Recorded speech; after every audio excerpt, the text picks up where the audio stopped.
Bueno, hermanos, buenas tardes. Damos gracias a nuestro buen Dios. Estoy súper contento de estar en casa, honestamente. Nada como regresar a su casa, estar en su iglesia. Uno va a otras congregaciones, ¿verdad? Cada cual se goza en el lugar donde Dios le ha puesto. Pero ya yo decía, necesito estar en nuestra congregación. Continuamos estudiando los salmos y vamos a estar en el Salmo número 109. Así que continuamos nuestro estudio en el libro de los Salmos.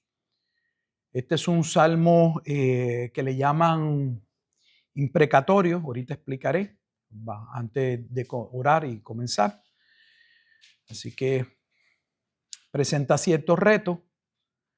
De antemano es cristológico, pero vamos a orar. Lo leemos y vamos leyendo y explicándolo. ¿Bien? Oramos. Bendito Dios y Padre eterno, damos gracias una vez más por tu amor y tu misericordia para con nosotros en Cristo.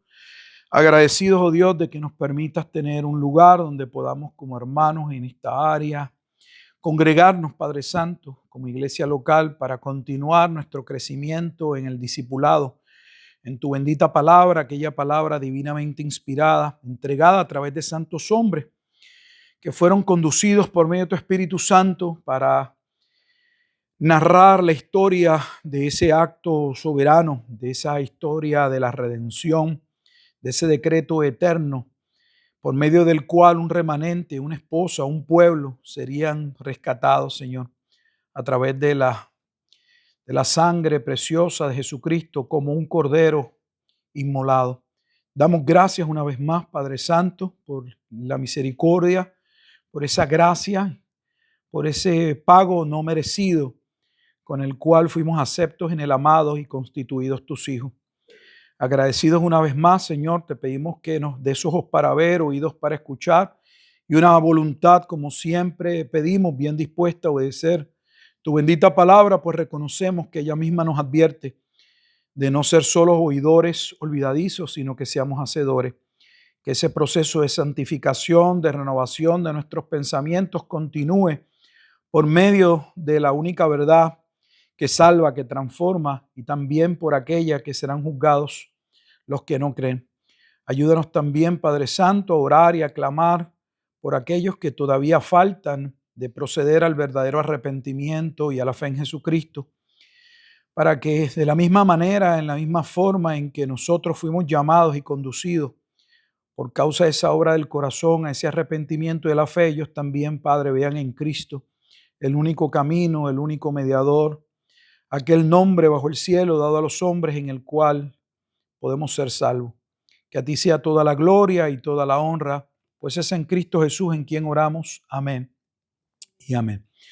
Estamos en un salmo que, si usted mira su perícopa, su encabezado, el título de ese salmo, que hemos mencionado en múltiples ocasiones, pero si alguien nos estuviese escuchando y no por primera vez y no sabe, esos títulos no formaban parte del registro original como capítulos o versículos, fueron posteriormente colocados. Y este lleva como encabezado clamor de venganza. Y ya con eso alguien puede decir, Dios mío, pero eso no suena muy cristiano, venganza. Este posiblemente sea considerado, si no, uno de los salmos más imprecatorios.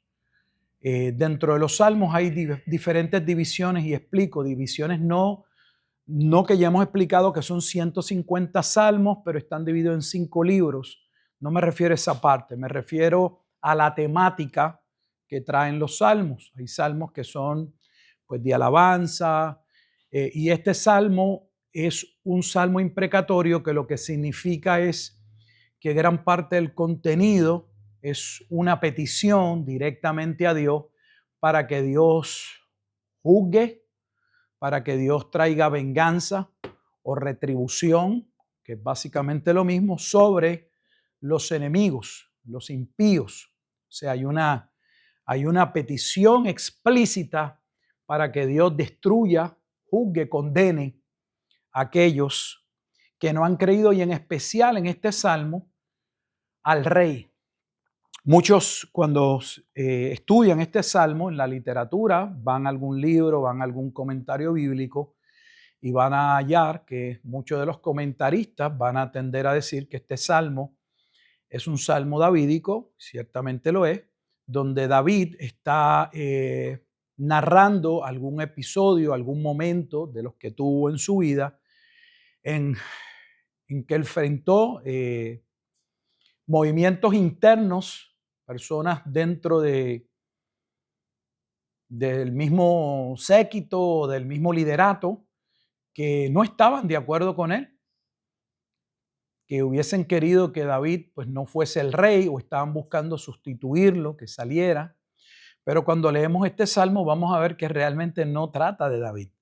El salmo trata directamente de aquello que ya había sido profetizado desde el salmo número 2, que el ungido, el Cristo, aquel sobre el cual Dios traería salvación, sería rechazado, perseguido y le daría muerte. Así que vamos a irlo leyendo y vamos a ver cómo lo bosquejamos y cuáles son las partes dentro de este salmo o los pasajes de referencia que nos ayudan al verlos en el Nuevo Testamento y constatar que realmente está hablando de Cristo. Esto es maravilloso porque entonces si los salmos se escribieron aproximadamente, si es David 1000 años antes, si a las personas les sorprende que Isaías 53, 700 años antes de Cristo, pueda hablar de él como un siervo sufriente que tomaría el peso, que tomaría nuestro lugar, que el castigo de nuestra paz sería sobre él. Pues los salmos son 300 años antes que el libro de el profeta Isaías. Vamos a leerlo y luego que lo leamos le voy a decir cuál es el bosquejo, que a mi juicio es el pertinente para ver las partes que contiene y entramos a la explicación. Dice el Salmo 109, oh Dios de mi alabanza, no calles, porque boca de impío y boca de engañador se han abierto contra mí. Han hablado de mí con lengua mentirosa, con palabras de odio me han rodeado y pelearon contra mí sin causa. En pago de mi amor me han sido adversarios, mas yo oraba. Me devuelven mal por bien y odio por amor, ya que uno debería preguntarse, bueno, ¿y quién es ese que ora, que clama, que ha amado, pero que recibe el mal, que odia por aquellos que son impíos, por aquellos que son engañadores, mentirosos, que le odian, que buscan disensión? Dice el versículo 6, pon sobre él al impío y Satanás esté a su diestra. Cuando fuere juzgado, salga culpable. Vaya notando lo duro que va a ir, cómo se va a ir las peticiones cada vez son más severas. Por eso es que algunos consideran este salmo un salmo con una tonalidad al punto de no cristiana. Pero ya explicaremos. Cuando fuere juzgado, salga culpable y su oración sea para pecado. Sean sus días pocos, tome otro su oficio. Sean sus hijos huérfanos y su mujer viuda. Anden sus hijos vagabundos y mendiguen y procuren su pan lejos de sus desolados hogares. Que el Creador se apodere de todo lo que tiene y extraños saquen su trabajo. No tenga quien le haga misericordia, ni haya quien tenga compasión de sus huérfanos. Su posteridad sea destruida. En la segunda generación sea borrado su nombre. Venga en memoria ante Jehová la maldad de sus padres y el pecado de su madre no sea borrado. Estén siempre delante de Jehová y él corte de la tierra su memoria. Por cuanto no se acordó de hacer misericordia y persiguió al hombre afligido y menesteroso, al quebrantado de corazón, para darle muerte. Amó la maldición y esta le sobrevino. y no quiso la bendición, y ella se alejó de él. Se vistió de maldición como de su vestido, y entró como agua en sus entrañas y como aceite en sus huesos. Séale como vestido con que se cubra, y en lugar de cinto con que se ciña siempre. Sea este el pago de parte de Jehová a los que me calumnian y a los que hablan mal contra mi alma. Y tú, Jehová, Señor mío, favoréceme por amor de tu nombre. Líbrame porque tu misericordia es buena. Porque yo estoy afligido y necesitado y mi corazón está herido dentro de mí. Me voy como la sombra cuando declina. Soy sacudido como langosta. Mis rodillas están debilitadas a causa del ayuno y mi carne desfallece por falta de gordura. Yo he sido para ellos objeto de oprobio. Me miraban y burlándose meneaban su cabeza. Ayúdame, Jehová Dios mío, sálvame conforme a tu misericordia. Y entiendan que esta es tu mano, que tú, Jehová, has hecho esto. Maldigan ellos, pero bendice tú. Levántese, mas sean avergonzados, y regocíjese su siervo, tu siervo. Sean vestidos de ignominia los que me calumnian, sean cubiertos de confusión como de manto, como con manto, perdón. Yo alabaré a Jehová en gran manera con mi boca, y en medio de muchos le alabaré, porque él se pondrá a la diestra del pobre para librar su alma de los que le juzgan. Bueno, vamos a ir sobre estos 31 versículos que conforman el Salmo 109. Ya vimos que lleva como perícopa, encabezado, título, clamor de venganza. Es un salmo imprecatorio, es un salmo que clama, o al menos una parte de él, le pide a Dios directamente que traiga juicio, que condene, que traiga retribución sobre los adversarios, que haga venganza de los enemigos. Al punto de que alguna parte de este salmo es considerada muy fuerte o que su contenido no se ajusta a la ética, a el carácter de un cristiano según algunos teólogos. La división sería la siguiente. Del versículo 1 al versículo 5 está la introducción, está la situación que va a llevar al salmista a dos peticiones. ¿Cuál es la petición? La petición es que está siendo juzgado, está siendo menospreciado por gente impía, por engañadores, por personas que hablan o se asevera o afirma que tienen lengua mentirosa, que hablan con palabras de odio, versículo 3, que pelean o que están contra él sin causa. Él entiende que no hay ningún motivo para que ellos luchen contra él. De hecho, dice, les he mostrado amor. Versículo 4, a sus adversarios, él ha orado por ellos, o sea que él ha intercedido por ellos. Sin embargo, hay una intercesión, sin embargo, dice, me devuelven mal por bien y odio por amor. ¿Quién es este rey que muchos señalan que es David en algún punto o posiblemente en varios eventos durante su vida, su reinado? Pero la realidad es que no dudamos que David sea el instrumento y que David haya tenido situaciones, porque se describen en los salmos donde David mismo se siente frustrado porque sería más fácil enfrentar enemigos externos que enemigos internos y que puedan ser hasta su familia. Porque que alguien le ataque de fuera, que alguien le menosprecie, que alguien no le valore y no le conoce, puede uno dolerle, puede uno, no sé, sentirse abrumado por tal situación, pero que ese odio, que ese rechazo, que ese menosprecio provenga de personas allegadas, cercanas a usted, todavía es más doloroso. Esa sería la introducción, esa es la situación en la que él se encuentra.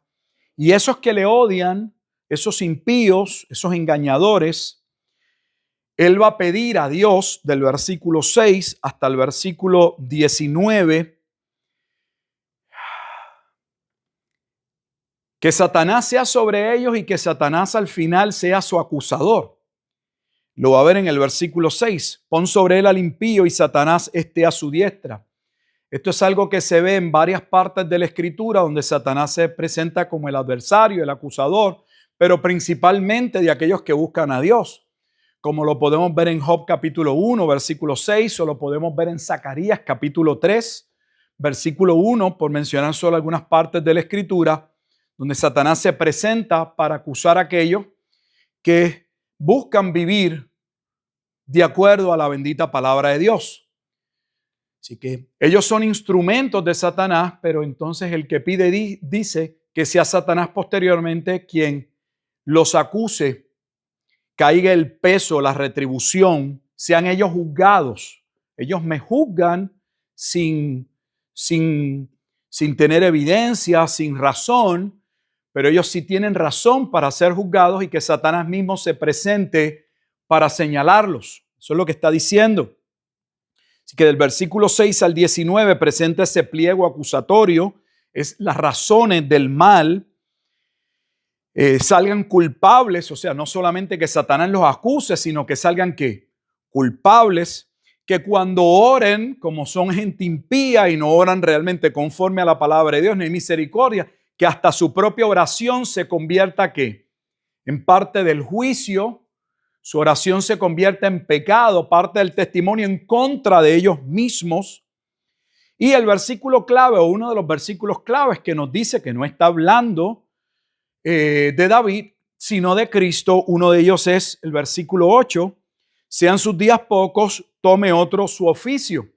Ese es el pasaje de fundamento para la búsqueda de un nuevo apóstol en el libro de los Hechos.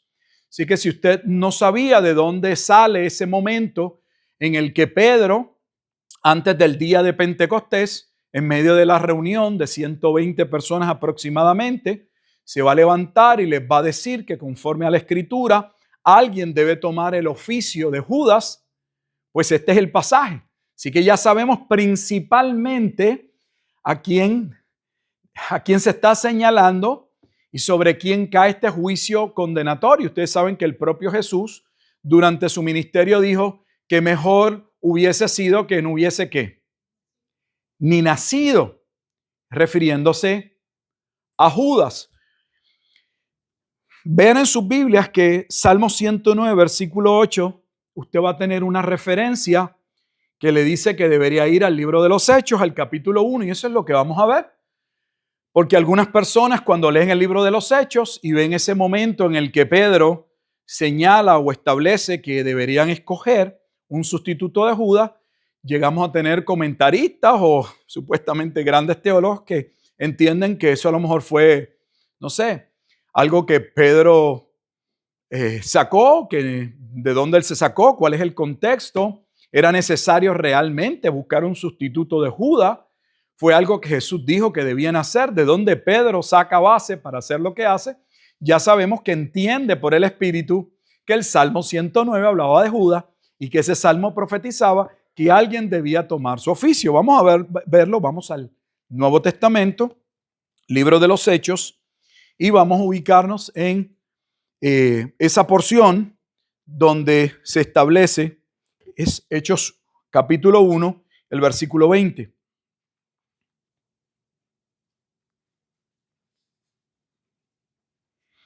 Pero él no empieza ahí, empieza el versículo clave que toma, del que Pedro va a citar, ciertamente es el 109, Salmo 109, pero es necesario ver el contexto que por el Espíritu coloca Pedro antes de llegar a esa parte. Y quisiera empezar en el versículo 16. Hechos capítulo 1, versículo 16. Varones hermanos, era necesario, escuchen, que se cumpliese la escritura en que el Espíritu Santo habló antes por boca de David acerca de Judas. O sea, siguiendo el principio, analogía de la fe. Por eso es que aprovecho aquí, cada vez que hagamos esto, es un ejemplo más. No podemos solo ir al 1:20. Si fuéramos al 1:20, solamente veríamos que sí, ciertamente, Pedro está citando los salmos. Pero debemos tomarnos el tiempo cuando vemos un pasaje paralelo, una referencia, para estudiar ese pasaje, porque ahora vemos una explicación detallada de cosas que no está en el Salmo 109, pero que a Pedro por el Espíritu se le da ese conocimiento y nos está diciendo claramente que estaba hablando de Judas y de Cristo principalmente. Vuelvo de nuevo, varones hermanos, era necesario que se cumpliese la escritura, o sea, era profético de algo que iba a suceder, en que el Espíritu Santo habló, no David, Dios. David fue el medio por el cual Dios comunica la profecía. Que por boca de David, antes, por boca de David acerca de Judas, que fue guía, fíjate que no está solo, guía de los que prendieron a Jesús. Por eso vamos a ver que se dirige a una persona, pero esa persona no está actuando solo. Hay otro grupo de personas que actúan junto a esta persona y hacia ellos también en su petición pide que Dios los juzgue. Y el pasaje clave, no vamos a regresar ahora mismo, que es en Hechos, sería el 20. Si este es el pago de parte de Jehová a los que me calumnian, vea que ahora lo habla en plural, y a los que hablan mal contra mi alma. Continúo la lectura en el libro de los Hechos. Dice, y era contado con nosotros y tenía parte en este ministerio. De hecho, la palabra que usa es diaconía. Esa palabra ministerio en griego es diaconía. En este servicio, en lo que hacemos, Dios nos mandó a servir. Eran apóstoles, eran enviados, pero también eran diáconos, eran servidores. Este pues, con el salario de su iniquidad, adquirió un campo y cayendo de cabeza se reventó por la mitad y todas sus entrañas se derramaron. Y fue notorio a todos los habitantes de Jerusalén, de tal manera que aquel campo se llama en su propia lengua Acéldama, que quiere decir campo de sangre, porque está escrito en el libro de los Salmos. Vea que habló de David, pero ahora va directamente donde David habló acerca de esto que debía suceder, de quién iba a entregar a Jesucristo. Sea hecha desierta su habitación y no haya quien more en ella. Esa cita proviene del Salmo 69. Y luego dice, tome otros oficios. En otras palabras, que el versículo 20, Hechos 1:20, está construido sobre la base del Salmo 69 y el Salmo 109. Entonces, si fuéramos a hacer un estudio en nuestra casa, sería sumamente pertinente poder ir ver lo referente al Salmo 69, que ya nosotros pues hemos ido estudiando los salmos y lo estudiamos. Y es un salmo que también habla de esos poderosos enemigos, donde por ejemplo se establece, vimos ahí, yo marqué varias cosas, desde la cruz, en ese Salmo 69, en el versículo 21, dice, me pusieron además hiel por comida y en mi sed me dieron a beber vinagre. Ese es uno de los momentos que ocurre en la hora novena, cuando Jesús está crucificado en el Gólgota. O sea que el Salmo 69, por lo tanto, está hablando ¿de quién? De Cristo a la luz con el Salmo 109. Y el evento que están mostrando está ubicado, ese momento en el que dice que se encuentra de esa manera, afligido, cansado, casi muriendo, está hablando que la agonía en la cruz.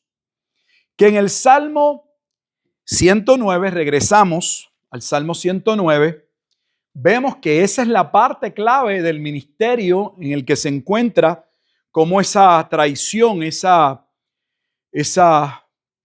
venta de Jesús entregado por 30 monedas de plata, que a la vez es parte del cumplimiento de Zacarías. Zacarías tiene varias profecías sobre lo que habría de ocurrir durante el ministerio de Jesús, y una de las cosas que hace Zacarías es no solamente hablar de aquel que traicionaría a Jesús, sino que sería vendido por 30 monedas de plata. Esa parte de la venta de Jesús, o del costo, el rechazo, el valor que le dieron a Jesús, viene de Zacarías capítulo 11. Solo se lo menciono por si posteriormente gusta verlo. En el versículo 13 dice: y me dijo Jehová, échalo al tesoro, hermoso precio con que me han apreciado. Y tomé las 30 piezas de plata y las eché en la casa de Jehová al tesoro. Esa es la profecía de Zacarías capítulo 11, versículo 13, que está íntimamente ligada, por ejemplo, si estuviéramos en el Evangelio de Mateo, al capítulo donde habla de la muerte de Jesucristo, que es el capítulo 27. El 26 es el juicio, la condenación, bla, bla, bla. El 27 ya narra lo que sucede ante la cruz. Y dicho sea de paso, en la tercera parte del Salmo, voy a dar un poco para atrás porque al explicar, pues puse dos partes y me falta la tercera. Del 1 al 5 está la introducción. ¿Qué es lo que le aqueja? ¿Qué es el evento? El rey está siendo menospreciado, hay personas en su contra que desean su muerte. Hablan mentiras sobre él, hay odio cuando él realmente ha procurado el bien de ellos y él ha hasta orado por sus enemigos. Pero una vez esa situación sale, se da cuenta de que debe clamar a Dios, y el clamor a Dios desde el versículo 6 hasta el versículo 19 es porque Dios intervenga, y esta vez el que no recibe amor, lo único que le queda es que estar bajo la ira de Dios, y eso es lo que pide. Le pide entonces que si ellos no se arrepienten, sea Dios quien los juzgue. Fíjese que él no va a tomar el juicio se lo entrega ¿a quién? A Dios. Él no está pensando, dame la oportunidad para yo juzgarlos. Él expone su causa ante Jehová para que Jehová lo juzgue. Pero del versículo 20 en adelante, del 21 en adelante, entonces viene la petición a favor que él pueda contar, el rey, con la gracia, con la misericordia. O sea que serían 3 divisiones, del 1 al 5, del 6 al 20 y del 21 hasta terminar el versículo 31, siendo del 21 en adelante esa petición ahora para que Dios lo auxilie. Y ahí habla de favoréceme, por ejemplo, en el versículo 1, por amor de tu nombre. Líbrame porque tu misericordia es buena. Luego en el 26, ayúdame, Jehová Dios mío. En ese mismo versículo 26, sálvame conforme a tu misericordia. Versículo 28, bendíceme tú mientras ellos me maldicen. Y finalmente tenga yo regocijo en términos de mi servicio, porque él entiende que su servicio principalmente es ¿a quién? A Dios. Pero ellos no ven que el rey está sirviendo a Dios, y sirviendo a Dios le sirve al pueblo. El que no es de Dios no entiende eso, quiere que el rey le sirva a ellos. Pero el rey no puede servir a los placeres, al querer, al pensamiento del pueblo. Él debe guardar la santidad y servir a Dios. Así que estos no entienden que él está haciendo un servicio, cuando sabemos por los mandamientos que esa es la razón por la cual cuando Dios entrega el decálogo, los primeros 4 mandamientos hablan de nuestra relación con Dios, porque es de nuestra relación con Dios o de una correcta relación con Dios, que depende principalmente en que se cumplan los otros mandamientos, que sean hechos realmente con la verdadera intención, con el verdadero propósito, lo cual es imposible sin que Dios obre en el corazón. Pero en esa tercera parte dentro de la estructura, 1 al 5, 6 al 20 y del 21 hasta finalizar el 31, encontramos la otra porción que nos ayuda a ver que claramente se refiere a qué momento durante el ministerio de Cristo, a su crucifixión, esos últimos momentos, donde el versículo 25 dice: yo he sido para ellos objeto de oprobio. Me miraban y burlándose meneaban su cabeza. Antes de pasar a ver exactamente esas palabras en los evangelios, que a lo mejor le hemos pasado por el lado, ni tan siquiera nos habíamos percatado que eso era una profecía también, que se estaba cumpliendo lo que Dios ya había dicho por boca de David. Vamos a regresar al Salmo 2, que lo hemos regresado en múltiples ocasiones, solo para constatar que este oprobio, este menosprecio es anunciado ya tan temprano como en el Salmo 2. Porque cuando comenzamos nuestro estudio del libro de los Salmos, afirmamos, señalamos que el justo con el cual inicia el libro de los Salmos no es una persona normal, no es un hombre cotidiano. ¿Por qué? Porque el propio libro de los Salmos establece que no hay ningún hombre bueno. Vean otro ejercicio hermenéutico, cómo uno puede tomar el Salmo 1 y si uno no ha leído los Salmos, son 150 salmos, pues uno puede tomar el Salmo 1 y entender que ese justo es cualquier individuo que busca a Dios. La realidad es que habla de los justos luego entre los salmos, pero los que llegan a ser justos o se mencionan como justos son por causa de este justo que es la raíz, la bendición, aquel sobre el cual los demás podemos llegar a ser justos. Y ese justo del Salmo 1 inmediatamente ya es menospreciado y se presenta el cuadro de lo que iba a suceder durante el ministerio de Jesús en los primeros 2 versículos. Mire las preguntas con las que inicia el Salmo 2, versículo 1 y 2.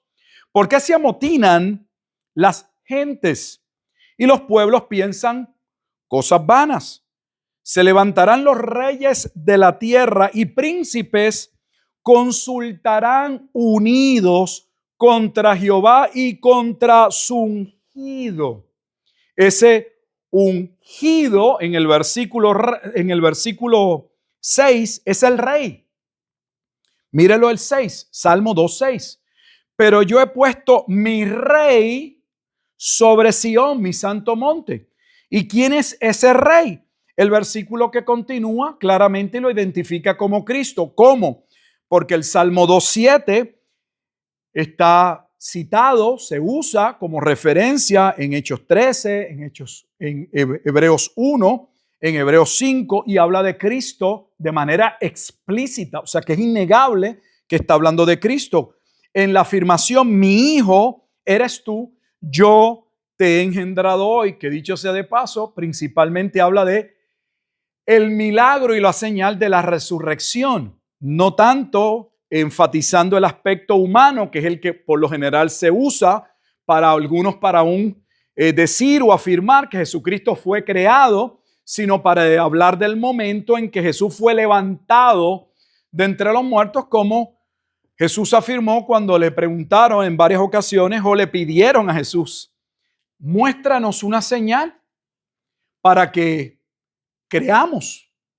Y una de esas señales fue: destruid este templo y en 3 días lo levantaré.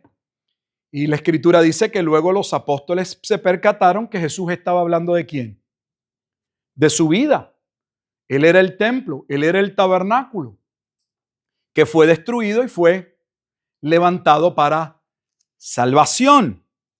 Ese pasaje de Salmos, capítulo 2, 1 y 2, es exactamente, y no vamos a leerlo, no es necesario, pero ya hemos mencionado que eso proviene del libro de los Hechos, capítulo 4, versículo 27 y 28 principalmente, y es la apología o parte de la defensa que levanta Pedro. Está también Juan, porque el liderato, el mismo liderato que había condenado a Cristo, no querían que Pedro y los apóstoles continuasen hablando de Cristo, y mucho menos de que había resucitado. Y sobre todo que no mencionasen que ellos le habían condenado a muerte, como Pedro claramente aseveró en el mismo día de Pentecostés, que se había cumplido todo como había sido decretado o predestinado por Dios. Así que ese Salmo 109 en el versículo 25 hace referencia a Mateo 27. Usted puede verlo en su Biblia y se puede ver en Marcos capítulo 15. Vamos a Marcos, casi siempre vamos a Mateo, vamos a Marcos capítulo 15 y vamos a ver cómo está allí relatado este momento o el cumplimiento del Salmo 109, versículo 25. Evangelio según San Marcos, es casi al final. Marcos tiene 16 capítulos, así que si busca Lucas, se le hace más fácil porque Marcos está en el versículo, en el capítulo, antes del capítulo final. Y voy a leer del versículo 28 hasta el 32 y observe en la lectura que vamos a dar que va a suceder algo muy parecido al ejercicio que hicimos cuando fuimos a ver el pasaje de referencia del Salmo 109, versículo 8, en el libro de los Hechos, capítulo 1, donde vimos una información más detallada de que ese que había pertenecido al ministerio y que otro debía tomar su oficio era Judas. En Marcos capítulo 15, inicio en el versículo 28, escritura con escritura. Esta debería ser la forma de interpretar la Biblia y que lamentablemente brilla por su ausencia en muchos lugares. Fíjese cómo los propios pasajes nos dan la luz y nos dan el entendimiento. La propia Biblia. Marcos 15, versículo 28 dice, y se cumplió la escritura que dice, y fue contado con los inicuos. En esta parte está citando Isaías capítulo 53. Y los que pasaban, ahora bien, escuche, y los que pasaban le injuriaban, meneando la cabeza y diciendo, va, tú que derribas el templo de Dios y en 3 días lo reedificas, sálvate a ti mismo y desciende de la cruz. De esta manera, también los principales sacerdotes, escarneciendo, se decían unos a otros con los escribas, a otros salvó, a sí mismo no se puede salvar. El Cristo, Rey de Israel, descienda ahora de la cruz para que veamos y creamos. También los que estaban crucificados con él le injuriaban. Entonces tenemos el evento. ¿Cuál es la base del Salmo 109? La cruz. El rey en la agonía de la cruz. Mientras Isaías 53 dice que fue como cordero y no abrió su boca. Vea que el Salmo 109 no dice que abrió su boca. El Salmo 109 testifica que él oraba por los que se mofaban de él y le pedía a Dios por los que se burlaban. El versículo 29 es clave en esta lectura en Marcos capítulo 15. ¿Por qué? Porque no solamente usted va a poder observar que en Marcos 15, 29 hay una referencia al Salmo 109, pero también, esto sucede mucho cuando seguimos la referencia, que también nos dice que el Salmo 22 también está relacionado al Mesías. Mírelo ahí. Cuando fuimos a Hechos 1:20, vimos que en la lectura estaba construida, Hechos 1:20, con una parte del Salmo 69 y la segunda parte con el Salmo 109. Y aquí estamos nuevamente viendo una referencia donde se cumple el Salmo 109, pero a la vez vemos que nos guía y nos dice, deberíamos también ver el Salmo ¿qué? 22, ¿por qué? Porque tenemos otra referencia ¿a quién? A Jesucristo. Entonces, nosotros ya lo hemos visto, los que estamos estudiando los Salmos, que hay más cristología en los Salmos de lo que nosotros pensábamos se nos había dicho. Lamentablemente los Salmos han sido relegados o son considerados como meros cánticos, y no estamos diciendo que en esos cánticos no pueda haber un contenido teológico.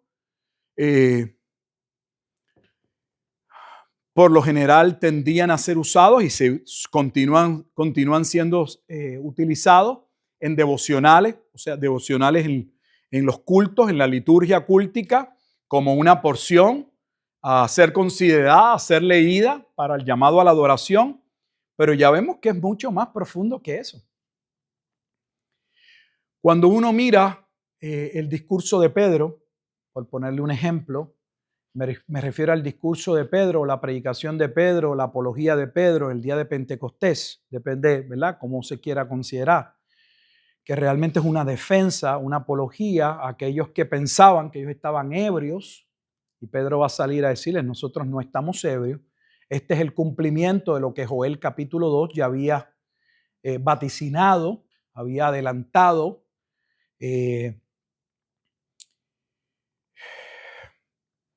Allí podemos ver que Pedro va a hacer un uso una y otra vez de los salmos, al punto de que cuando habla de la resurrección de Cristo va a señalar que ya David había anunciado la resurrección de Cristo, y lo hace con varias citas del libro de los Salmos que contradicen lo que los propios rabinos o judíos dicen hoy o no quieren admitir, porque ellos afirman que una de las razones por las que no pueden creer en Cristo como el Mesías es porque el Antiguo Testamento nunca habló de la muerte del Mesías,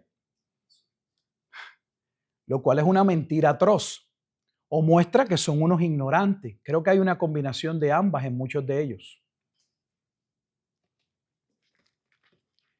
También vimos, por ejemplo, y lo hemos visto y en otros de los estudios de los Salmos, que cuando Pablo hace una presentación sobre el corazón, la dureza, el estado caído del hombre en Romanos capítulo 3, y declara que no hay ningún hombre bueno, ¿de dónde vienen esas citas?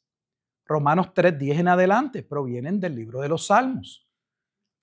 Los primeros capítulos del libro de los Salmos establecen la doctrina de la depravación total, la corrupción radical o la inhabilidad del hombre. El hombre no busca a Dios.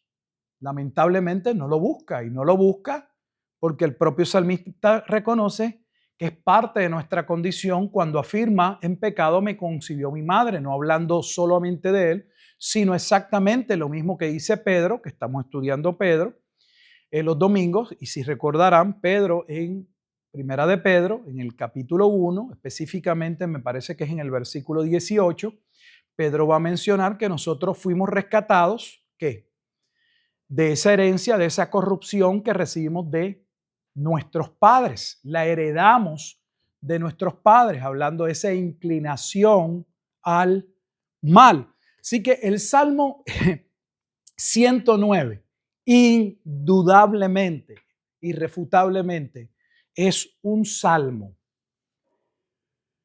que habla de la muerte del Mesías, que habla de los opresores del Mesías, que profetiza anticipadamente el juicio que vendría, específicamente sobre aquel impío, que así le llama, que le entregaría, que tendría una muerte repentina y que sería un ejemplo dentro del Salmo 109 para que aquellos que son impíos, que continúan rechazando a Dios, que no lo estiman, que no lo valoran, que le pagan con odio cuando Él oraba por ellos o cuando Él muestra su amor, le devuelven mal por bien, como vimos en el Salmo 109, 105, ¿qué es lo que les espera? Juicio. Una de las razones para ir al inicio, y con esto espero poder ir concluyendo, cuando empezamos este Salmo 109 les mencioné que este salmo es considerado un salmo imprecatorio, que lo que significa es que parte del salmo contiene elementos en oración donde se le pide a Dios, se peticiona ante Jehová que Jehová destruya, que juzgue a los enemigos. Y aquí realmente es el propio Jesús quien está pidiendo, y eso es lo que choca. Ahora vamos a la clave, porque si está hablando de Cristo, ahora podemos dar una lectura no de que David en su frustración, en su agonía, pidió algo, es Cristo.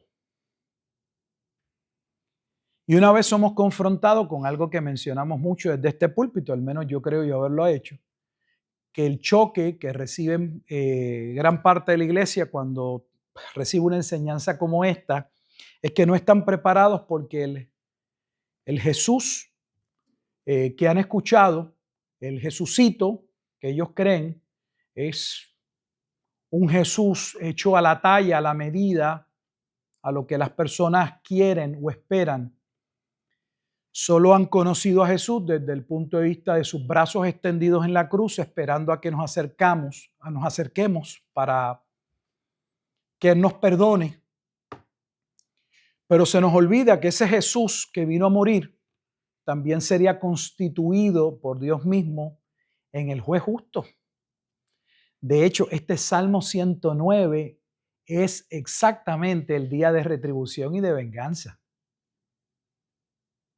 Las palabras que Jesús está afirmando, o sea, lo que David está diciendo, porque es David quien lo está profetizando, pero va a tener cumplimiento en Cristo.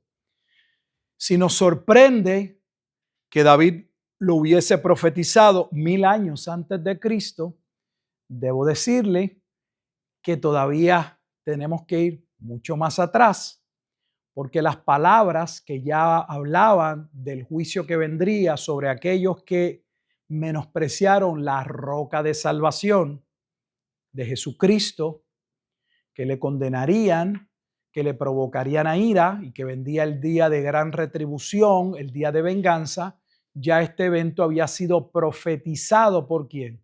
Por Jesús.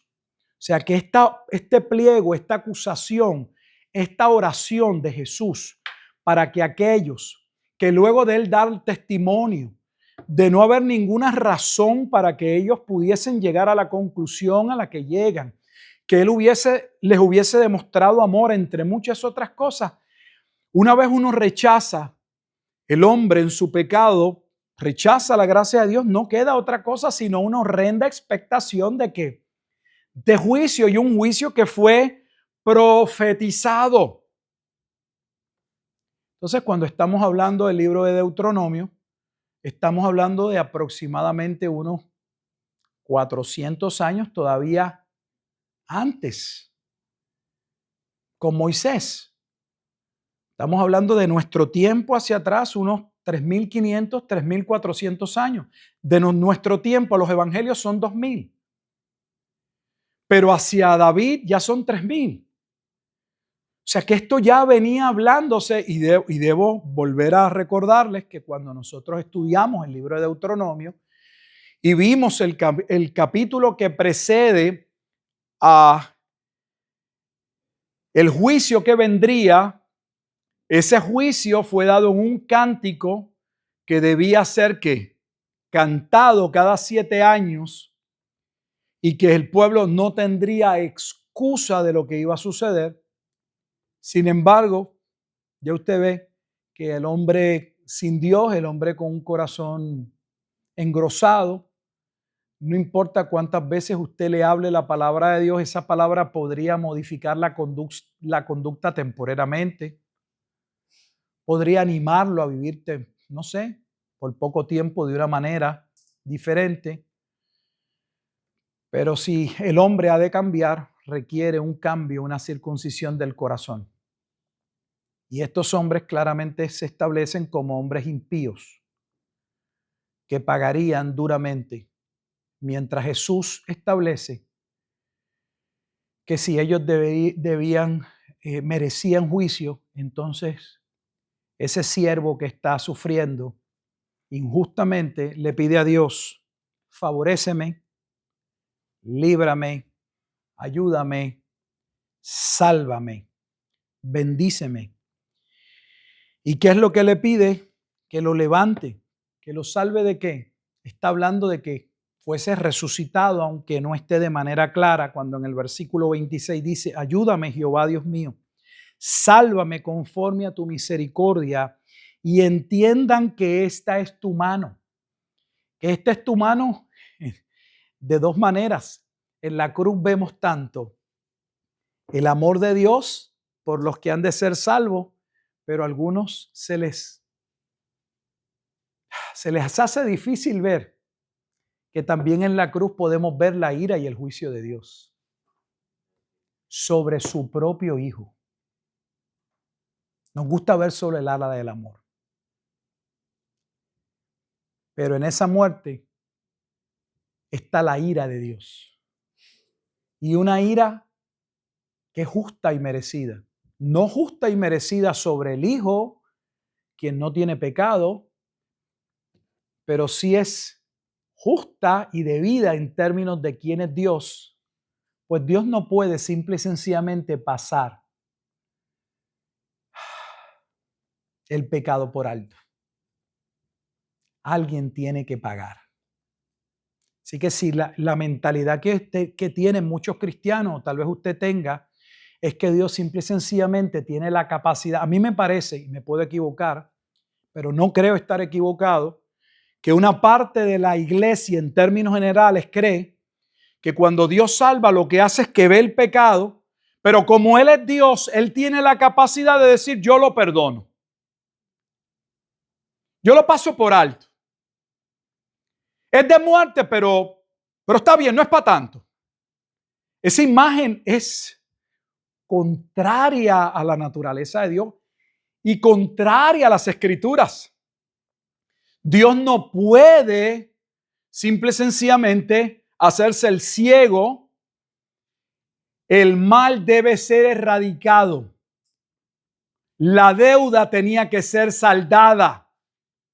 Solo que la deuda o el castigo de los que serían salvos no recaería sobre ellos, sino sobre aquel que tomaría el lugar de ellos para que ellos recibiesen algo que no merecían. Y a eso llamamos misericordia o gracia.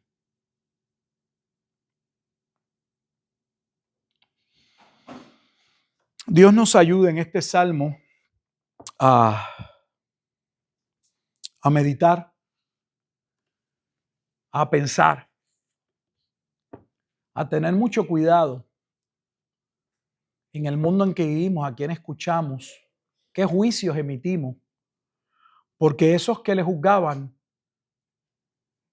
y esos principalmente que en el salmo son señalados que han de pasar por un juicio terrible, son o formaban parte principalmente del liderato.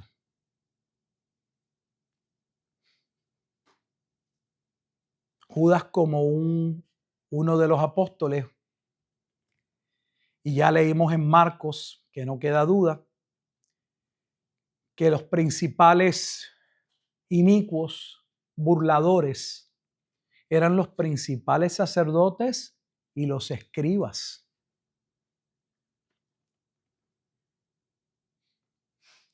Entonces, mucho cuidado, porque este salmo nos dice que juicio sin misericordia se hará para todo aquel que no tiene o que no hace misericordia. Vamos a orar. Bendito Dios y Padre eterno, damos gracias por este tiempo, este espacio en el que como congregación podemos leer las Escrituras, leer y estudiar los salmos, ver su contenido cristológico, profético, su cumplimiento claramente en la persona y en la obra del Mesías. Cómo de antemano vemos la soberanía, cómo se establece que Dios sabía lo que habría de suceder y que nada sucedió como parte de la casualidad, de los eventos del diario, sino como muy bien Pedro enfatizaría el día de Pentecostés, todo formaba parte de ese decreto de Dios. Un decreto que se da sobre su soberanía y obviamente sobre su persona, donde todo lo que Dios establece es justo, es bueno, es santo, redunda para su gloria y tiene como efecto colateral o como bendición el bien de aquellos que dentro de ese plan serían redimidos. De ahí, oh Dios, que podemos reconocer Romanos 8:28, cuando se declara o se afirma que todas las cosas obran para el bien o para bien de aquellos que conforme a tu propósito serían llamados. Damos gracias por tu amor y misericordia. Nos arrepentimos, oh Dios, porque esos inicuos también éramos nosotros, porque si hubiésemos estado en aquel momento, también hubiésemos sido y contado entre aquellos burladores. Y de hecho es muy posible que aún no estando en aquel momento, vivimos gran parte de nuestra vida como burladores, como mentirosos, como hombres que no podíamos ver tu amor, como aquellos que te pagaban con mal. Pero qué bueno, Dios Padre Santo, que lejos de recibir la retribución debida a nuestro extravío, por gracia y solo por gracia, hemos recibido misericordia. Y no somos contados como aquellos que serán destruidos, sino como aquellos por el cual el Hijo daría su vida para salvación. Eso no debería, oh Dios, bajo ninguna circunstancia, presentarse en nosotros como un elemento para sentirnos más o arrogantes o orgullosos. Todo lo contrario, para hacer una profunda reflexión y para reconocer que debemos ser humildes, pues somos hoy lo que somos como resultado únicamente de aquel decreto eterno por el cual, por el puro afecto de tu voluntad, decidiste, mediante la obra redentora de Cristo, comprar a precio de sangre a un pueblo que siendo impíos serían constituidos en sacerdotes, que siendo meras criaturas serían adoptados como tus hijos. Qué enorme bendición. Ayúdanos, oh Dios, a poder darte la gloria en todo. Y como este mismo salmo finaliza, donde el que escribe dice, yo alabaré a Jehová en gran manera con mi boca. Nosotros no solamente te alabemos con nuestra boca, sino que como Efesios dice, podamos ser para alabanza de la gloria de tu gracia. Que en todo en nuestra vida, no solo en lo que hablemos, pensemos, en lo que hagamos, en cómo nos comportamos, en cómo nos dirigimos, en aquello que valoramos, en las relaciones, en todo, Dios, se pueda ver tu gracia y que somos contados entre tus hijos. Que a Jesucristo sea la gloria y sea la honra, pues fue Él y solo Él quien dio el pago debido para salvación de ese pueblo que sería redimido. A Él sea la gloria. En Cristo Jesús oramos. Amén. Y amén.